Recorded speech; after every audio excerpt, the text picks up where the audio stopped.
ఇంటి పేరైతే పులి, కానీ తన క్యారెక్టర్ కూడా పులి లాంటిదే.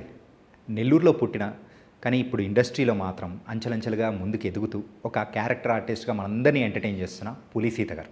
మరి ఈరోజైతే మనతో పాటు కూడా పులి సీత గారు ఉన్నారు. అండ్ పొలిటికల్ సెటైర్స్ వేయడంలో కూడా ఆవిడ ఈ మధ్య బాగా ఫేమస్ అయిపోతున్నారు అనమాట. మరి దాని గురించి కూడా మాట్లాడదాం. మరి తెలియదు ఎందుకు, లెట్స్ వెల్కమ్ పులి సీత గారు.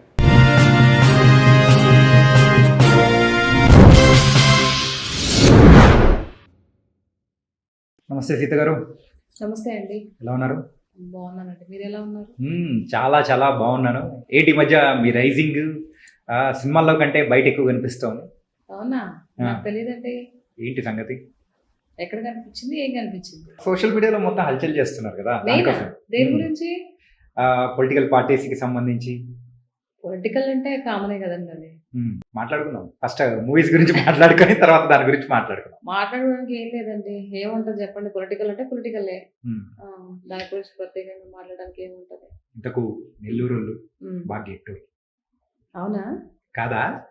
ఏమో నాకేం తెలీదు. మీరు గెట్టోళ్ళు కదా? గెట్టోళ్ళమే అంటే నెల్లూరు వాళ్ళు మాత్రమే గెట్టోళ్ళు అంటే ఓటుగా ఉండే వాళ్ళు కూడా ఉంటారుగా. అదే వేరే వాళ్ళతో కంపేర్ చేసుకుంటే నెల్లూరు వాళ్ళు బాగా గెట్టోళ్ళని. అవునా? ఓకే. ఇంతకు ఏంటి ఏ మూవీస్ నడుస్తున్నాయి ప్రెసెంట్? ఇప్పుడు ప్రెసెంట్ పెద్ద అయితే అయిపోయిందండి. పెద్దలో చేశాను. అది అయిపోయింది. మంచి క్యారెక్టర్. హీరోయిన్ మదర్ క్యారెక్టర్ అండి. Heroine mother character. అప్పుడే మదర్ క్యారెక్టర్ చేసేస్తే ఫ్యాన్స్ ఫీల్ అయిపోతారు. మదరే కదండి నేను. మదరే కాకపోతే 34 years ఉన్నాయి కదండి. 3 బిడ్డలకు తల్లి నేను. మదర్ కాకుండా ఎలా ఉంటాను? మదర్ క్యారెక్టర్స్ చేయడానికి అయితే ఇబ్బంది ఏం లేదు. అట్లా ఏం లేదండి. అంటే నాకు కంఫర్ట్ గా ఉండే రోల్స్ ఏమైనా సరే అంటే ఫ్యామిలీ రోల్స్, ఒక మదర్, అక్క, వదిన అట్లా. జాహ్నవి గారి మదర్ గా యాక్ట్ చేస్తున్నారు. ఎలా ఉంది? ఏంటి ఎన్ని డేస్? చాలా బాగుందండి. చాలా బాగుంది. మంచిగా అనిపించింది. డేట్లు కూడా చాలా ఇచ్చారు. సో ఎక్స్పీరియన్స్ అమ్మాయితో, చాలా మంచి అమ్మాయి, బాగా మాట్లాడుతుంది. యాక్టింగ్ కూడా చాలా బాగా చేస్తుంది. అండ్ రావు రమేష్ గారు నాకు హస్బెండ్. ఆయనకి నేను వైఫ్ రోల్ చేశాను. అంత పెద్ద నటుల మధ్యలో మనం చేయడం అనేది చాలా హ్యాపీ అనిపించింది. రావు రమేష్ గారు is most senior actor Telugu film industry. So నాకు చాలా బాగా హ్యాపీ అనిపించింది. బాగుంది. అంటే యాక్టింగ్ చేసేటప్పుడు మనం ఏదో ఒక యాక్టింగ్ చేస్తున్నాము అన్నట్టు లేదు, రియల్ గా ఉన్నట్టు అనిపించింది ఆయన. అంటే మనది ఒక సగభాగం అనుకో యాక్టింగ్ లో.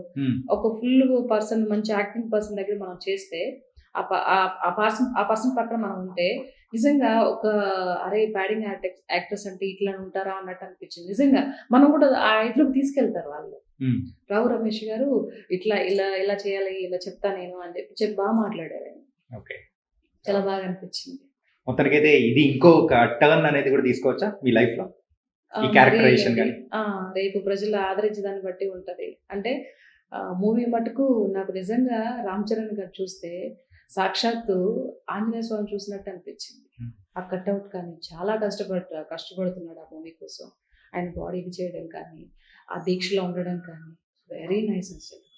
నేను ఫస్ట్ టైం చూడంగానే ఆ గద పట్టుకొని వచ్చే సన్నివేశం ఒకటి ఉంది. చూడంగానే నిజంగా నాకు ఆంజనేయ స్వామి వచ్చాడేమో అన్నట్టు అనిపించింది. అలా ఉంది ఆకారం కూడా. డామ్ షూర్ ఇది industry hit, super duper hit అని మనసుకు అనిపిస్తుంది. పెద్ద నుంచి బయటకు వస్తూ ఉన్న ఏ చిన్న అప్డేట్ అయినా కానీ మంచి బజ్ అనేది క్రియేట్ చేస్తుంది. అండ్ మొన్న రామ్ చరణ్ గారు బర్త్డే రోజు రిలీజ్ చేసినదైనా కానీ, సాంగ్స్ అయినా కానీ, ఎవ్రీథింగ్ ఎంత పాజిటివ్ వైబ్ చూస్తూ ఉంటే ఎలా అనిపిస్తుంది?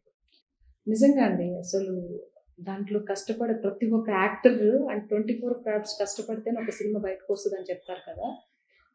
దాంట్లో ప్రతి ఒక్కరు, ఈవెన్ డైరెక్టర్ దగ్గర నుంచి ఆ సినిమాకి పనిచేసే ప్రతి ఒక్క టెక్నీషియన్స్ కానీ, యాక్టర్స్ కానీ, ప్రొడక్షన్ తరపు అందరూ కూడా అంత ఇదిగా కష్టపడుతున్నారు కాబట్టి ఆ మూవీ అంత ఇదిగా వస్తుంది. దాని గురించి చెప్పుకోగలుగుతున్నాం. డైరెక్టర్ గారి ఇదైతే అసలు మామూలుగా చెప్పనవసరం లేదు. ఆయనకి హెల్త్ బాగాలేకపోయినా కూడా ఆయన అంత ఇదిగా కష్టపడుతున్నాడు మూవీ కోసం. ఆయన ప్రతి ఒక్కరు కూడా అలా కష్టపడుతున్నారు. అంటే ఇంతకు ఈ మూవీలో ఛాన్స్ అనేది ఎట్లా వచ్చిందని? త్రూ దేవరలో చూసిన తర్వాత అది చెప్పడం కంటే ఉప్పిన మూవీ చూసారు కదండి. ఉప్పినాలో నేను అక్కడ ఆల్మోస్ట్ 4-5 days అక్కడ షూట్ చేశాను. ఎక్కడ మన పూరి జగన్నాథ్ టెంపుల్, పూరి. అక్కడ జరిగిందనమాట. ఈ వరుణ్ ఆ అమ్మాయి హీరోయిన్ వీళ్ళందరూ ఈ అమ్మాయి తీసుకొని అక్కడికి వచ్చినప్పుడు వైష్ణవ్ తేజ్ అక్కడికి వచ్చినప్పుడు అక్కడ మేము ఉంటాం అనమాట. నా Hmm. కాంబినేషన్ నేను ఎవరి కాంబినేషన్ అంటే బ్రహ్మాజీ గారు కాంబినేషన్ లో చేశాను అనమాట. ఆయన వైఫ్ రోల్ చేశాను అందులో. అప్పుడు వీళ్ళిద్దరు వస్తారనమాట. అక్కడ మా ఇంట్లో ఉండడం, ఆ సన్నివేశాలు ఎక్కడి నుంచి వచ్చారు ఏంటి అని మేము బొమ్మలు అమ్ముకునేది అనమాట. Yeah. అక్కడ చాలా సీన్స్ జరిగాయి, చాలా కథ నడిచింది అనమాట. అది ఎడిటింగ్ లో మొత్తం ఎగిరిపోయింది. ఓకే. తర్వాత నేను 2 రోజులు మూవీ రిలీజ్ అన్నాక సార్ బుజ్జిబాబు సార్ కాల్ చేసి సీత సారీ అమ్మా అది మొత్తం ఎడిటింగ్లో వెళ్ళిపోయింది అని చెప్పేసి అన్నారు. అయ్యా అనుకున్నాను నేను. అరే షట్ సరే ఓకే పర్లేదమ్మా నెక్స్ట్ మూవీకి అవకాశం ఇస్తానని గుర్తుపెట్టుకొని మరీ పిలిపించాను ఆయన. నేను నీకు ఒక సర్ప్రైజ్ క్యారెక్టర్ ఇద్దాం అనుకుంటున్నానంటే నాకు అర్థం కాదు సర్ప్రైజ్ క్యారెక్టర్ అంటే ఏం క్యారెక్టర్ అసలు మదర్ రోల్ ఎక్స్పెక్ట్ చేయలే నేను. అప్పుడు దేవరాజ్ మూవీ రిలీజ్ అయ్యింది.